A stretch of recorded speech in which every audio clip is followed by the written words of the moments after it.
comentar um pouco na perspectiva de um tema que acho que dialoga bastante com o que os professores que me antecederam mencionaram, que diz respeito a tentar avaliar alguns elementos da conjuntura contemporânea, procurando olhar um pouco para trás. Acho que isso, ainda que o professor Jason não seja um entusiasta dessa proposta nessa atividade especificamente, eu acho que é interessante olharmos um pouco para trás, porque a hipótese que talvez eu gostaria de destacar na noite de hoje é que, dentro desse contexto que o professor Delbrando, por exemplo, acho que ilustrou de maneira bastante qualificada e interessante para, inclusive, começar a minha exposição, nós temos alguns limites objetivos muito fortes, né? O primeiro deles é um pouco um tema que eu procurei desenvolver na minha tese de doutorado recentemente na ciência política, que é a necessidade de diferenciarmos, teoricamente, fracionamentos do capital e fracionamentos das classes, especialmente das classes dominantes. Se a gente tem leituras tradicionais no campo do pensamento econômico marxista, que elas acabam trabalhando dentro de uma perspectiva de fracionamento do capital conforme suas formas funcionais, da maneira como Marx, por exemplo, apresenta no livro 3 do Capital o desenvolvimento do capital produtor de juros, capital comercial e capital industrial. A gente encontra isso numa vasta literatura, tanto do marxismo clássico, onde a gente vai encontrar nas reflexões do Lenin sobre o imperialismo, dos demais autores daquele período do início do século XX, e também em bibliografia recente que vai procurar identificar as características do capitalismo contemporâneo na chave desse tema bastante amplo chamado de financiarização. Uma questão que parte, pelo menos, da ciência política marxista vai procurar desenvolver na segunda metade do século XX é justamente diferenciar o fracionamento do capital do fracionamento das classes dominantes, né? Então, por exemplo, quando o professor Delbrando aqui mencionou, ele até levantou essa diferenciação de tese das teses do André Singer e do Armando Boito. Isso é interessante porque, se de um ponto de vista econômico estrito senso, o fracionamento do capital é indispensável e vai posicionar efetivamente a atuação dos proprietários desse capital, nós temos outras formas de fracionamento que se dão no campo político e no campo ideológico, né? Isso nos leva a pensar não apenas os fracionamentos das formas funcionais, mas também a escala de capital e a maneira de inserção desse capital no cenário internacional, né? E uma questão teórica que eu acho que é relevante abordarmos diz respeito aos efeitos econômicos politicamente pertinentes que isso produz. Ou seja, nós temos, por favor, professor, pedir para você passar adiante. Esse aqui é um gráfico de uma exposição dos professores Ricardo Café, que felizmente faleceu no ano passado, foi diretor da ANGE, e do Miguel Bruno, que vai procurar mapear os padrões de financiarização no Brasil de 47 até 2010. Eles trabalham com essa relação entre taxa de inflação e o valor adicionado da intermediação financeira. E vão diferenciar justamente 3 regimes monetários diferentes durante esse período de 47 a 2010. Por que eu quero destacar isso? Existe uma tese que circula dentro, inclusive do pensamento marxista, de que a financiarização no Brasil começou a partir dos anos 80 e anos 90, especialmente a partir do governo Collor.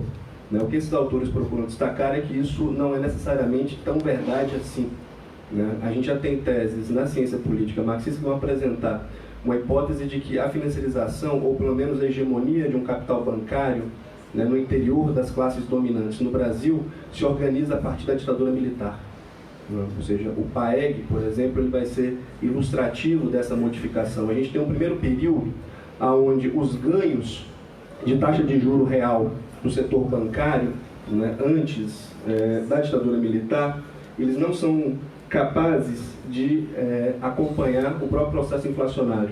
O PAEG, por exemplo, nesse primeiro momento, uma primeira fase, onde essa hegemonia do capital bancário começa a se estabelecer no Brasil, vai justamente recuperar o par e passo da dinâmica de taxa básica da inflação, a partir desse deflator implícito, a variação anual, e intermediação financeira, que dura, aí sim, até o período de 89 e 90, e que depois, a partir desse momento, aonde fica mais claro o processo, né, com o governo Collor, a gente tem um outro regime monetário financeiro que se estabelece de maneira mais consolidada nos governos Fernando Henrique e se mantém assim, inclusive durante os governos Lula e Dilma.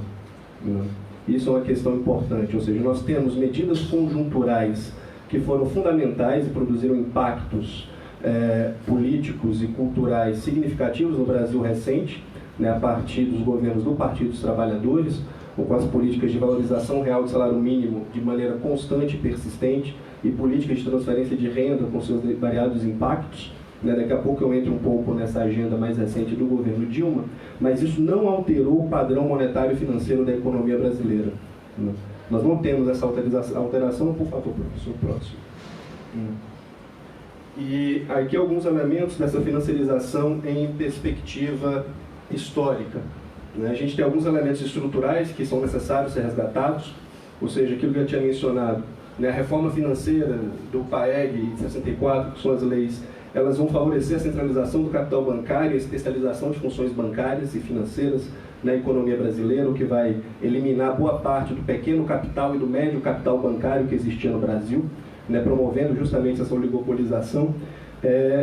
Essa instituição de correção monetária, não apenas para títulos públicos, como também para títulos privados, vai justamente promover a correção do regime monetário e financeiro anterior, que é uma demonstração, do ponto de vista de efeitos econômicos politicamente pertinentes, de como essa fração bancário-financeira ela se organiza tendo seus interesses prioritariamente atendidos pela política de endividamento externo da própria oligopolização e desnacionalização da economia brasileira que vai se dar durante a ditadura militar brasileira.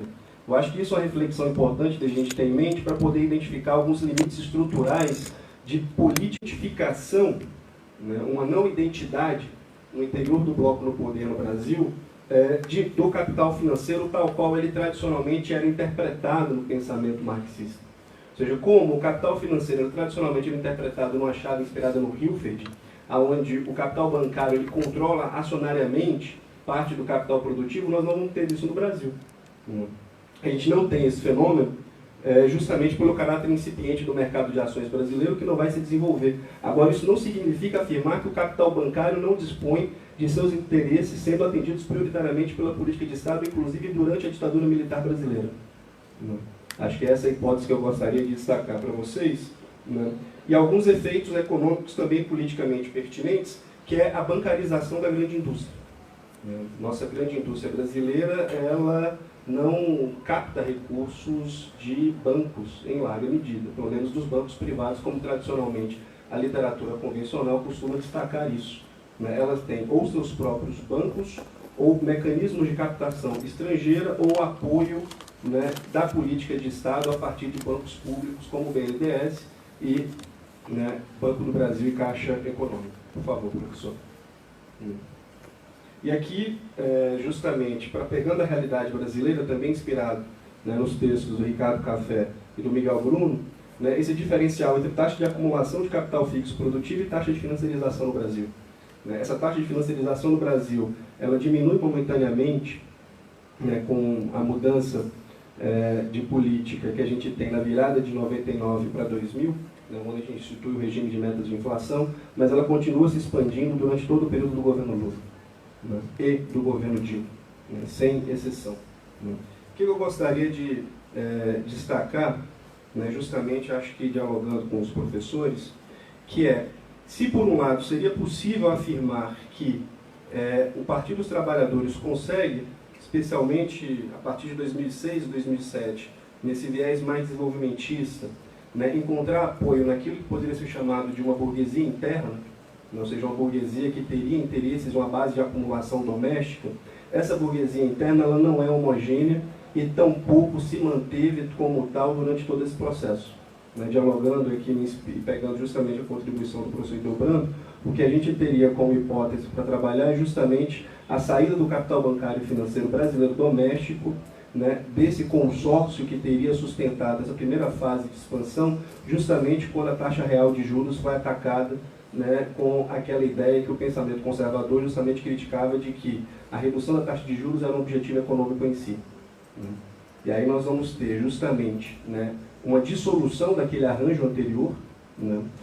O deslocamento do capital bancário e doméstico em associação com o grande capital estrangeiro, né? E com um projeto hegemônico bastante claro. Né? Esse projeto hegemônico articulado em torno de garantir as condições daquilo que pudesse atender todos os capitais, né? Especialmente pensando no grau de oligopolização do capital brasileiro. O que significa isso? Reforma da Previdência, reforma trabalhista, né? Diminuição da participação direta e da gestão econômica que o Estado tem sobre as atividades, né? E recuperação de taxa de lucro em condições, e é um elemento que é importante começarmos também a recuperar, inclusive na própria PUC, né? Isso tem crescido, né, nos ambientes da SEP, da ANJA, afins, de superexploração da força de trabalho na economia brasileira como padrão de extração de mais valor fora da dinâmica de uma economia um pouco mais estruturada, aquilo que o Rubens tinha mencionado anteriormente, por exemplo, onde você vai criando uma clivagem gigantesca, eu não tenho meios, né, ou eliminando justamente essa dimensão industrial, que ela passa a ser trabalhada justamente como forma de intermediação, né, como grandes cadeias de distribuição de bens primários, né, e de bens de consumo, né, organizados como plataforma de acumulação de cadeias internacionais sem nenhum tipo de controle brasileiro. Por favor, próximo, prof. E aí, elementos para reflexão não seria o caso de começarmos a pensar um pouco esse período histórico recente numa chave daquilo que tradicionalmente era chamado de cadeia imperialista? Aquilo que, por exemplo, dentro de uma lógica mesmo de interpretação de sistema mundo, né, o Wallenstein, especialmente Giovanni Arrighi, vai procurar destacar no século XX, que você olha para o seguinte: qual a mudança de hierarquia de país nós tivemos no século XX? Praticamente nenhuma. Né, entre núcleo orgânico da economia mundial, periferia e semi-periferia. A gente não tem mudança dentro dessa situação. Né, o que a gente, e aí é uma reflexão importante para pensarmos novas alternativas reais e materiais para exercício, não de governo que seja, não estou nem falando aqui em disputa de poder político do ponto de vista marxista mais duro, do ponto de vista de governo é necessário identificar e procurar mapear algum desses limites para não repetirmos erros que não são apenas erros simplesmente de gestão de política macroeconômica. Uma questão de reflexão importante que o professor Teobrando, por exemplo, resgatou, a agenda que a Dilma procura estabelecer no seu primeiro mandato, especialmente a partir de meados de 2011 e início de 2012, era a agenda daquilo que, por exemplo, na ciência política, vamos chamar de burguesia interna, a agenda da Fiesp. E por que ela não vai para frente? Ou seja, para ela ir para frente, ela encontra obstáculos que vai entrar num campo geoestratégico, inclusive. Não é possível, a partir da política macroeconômica, alterar essa hierarquia de apropriação de riqueza e divisão internacional do trabalho. Política macroeconômica, cambial, fiscal e monetária não é capaz de fazer esse tipo de alteração. E aí nós temos justamente um obstáculo que é: qual era o projeto de desenvolvimento no sentido forte do termo? Ou seja, um projeto de desenvolvimento que não apenas procurava garantir melhoria de condições imediatas de população extremamente pobre, né? Que vai levar justamente a uma discussão, né, sobre estratégias da economia mundial e possibilidade de inserção dentro de uma reconfiguração da polarização entre países em disputa. Sobre como que esses países, esses estados nacionais disputam internacionalmente e o papel que o Brasil vai ter justamente como ponto, né, central dessa disputa internacional na América do Sul e seus impactos sobre a América Latina. Sem uma reflexão a respeito disso, né, ainda que nós pudéssemos ter, como sinalizava antes das eleições, a possibilidade de vitória do Lula, como as pesquisas apontavam, né, ainda que isso hipoteticamente estivesse colocado, né, ex post a gente identificou que havia todo um aparato, né, organizado interna e externamente para impedir qualquer possibilidade que isso viesse a acontecer novamente. Né, como os últimos relatos apenas vêm confirmar aquilo que era de conhecimento até do reino mineral. Né.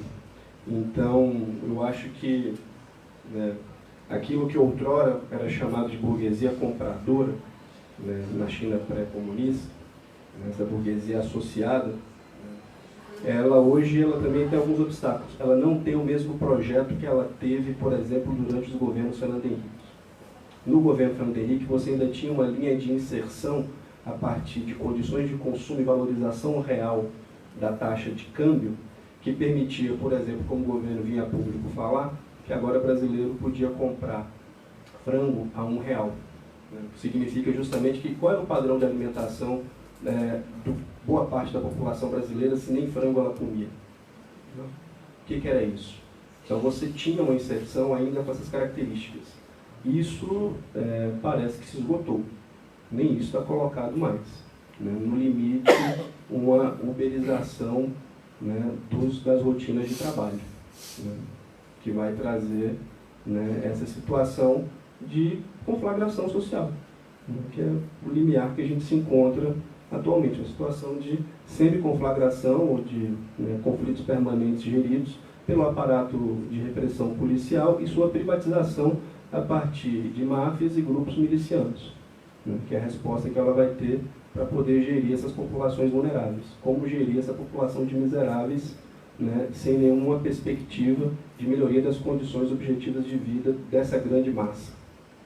Então a resposta ela vai ter que ser justamente aquilo que a gente tem encontrado. Existe racionalidade no caos, na loucura. Como ela fazia na questão do Rubens sobre o caos, ela tem racionalidade, e a racionalidade ela passa por aí. Tudo bem? Muito obrigado, pessoal.